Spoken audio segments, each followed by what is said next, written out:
So if you combine robotics and AI and wait for the quantum computing, when you add all those three pieces, it's going to be a very, very different world. How long will it take? So right now you already have robotics and AI together. And depending on how fast the quantum comes into the picture, it's going to be a completely different story. That's what I see. And then culture of innovation, there are multiple things employers would have to think about it. And then most importantly, for large organizations, I truly believe that you can't innovate everything in your own four walls, no matter how good a company it is.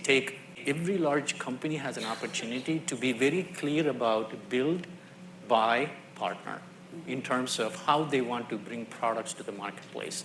So I think that's a mix that employers or organizations need to think about. Okay.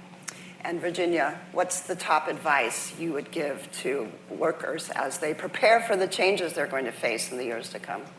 Well, talking to workers, I would say, first of all, it's okay to be scared because change, it's scary, it's not always easy. So first I would acknowledge it's okay to be worried. Then I would invite to be curious and to try. For instance, Gen AI outside of the office. I thought my father is 88. He's now discussing and debating and arguing with his ChatGPT.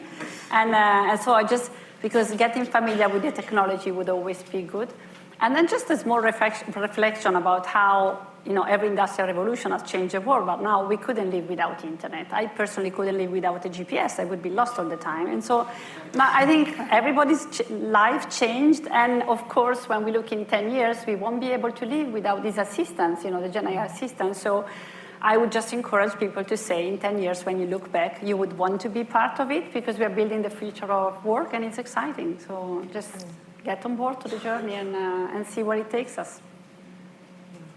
And Mila, what do you see as the most important things employers have to get right to prepare for this next era of workforce dynamics? What we say in the paper is that when change is a choice, it's a chance for growth. And so much of our world we don't have a choice about, right? We can't. The pandemic is a perfect example. We all had to change, and we didn't have a choice about it, but we did it. And I think this is actually a brilliant opportunity to change in a very deliberate way.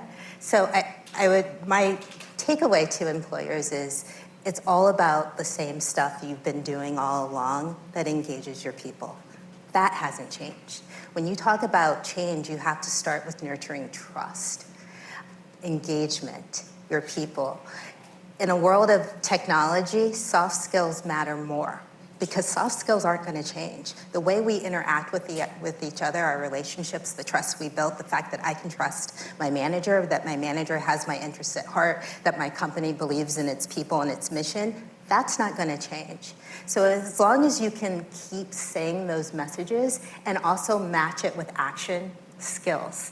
You can't just tell people you're going to be all right and then change their futures. You have to give them the tools to change with the future that's coming.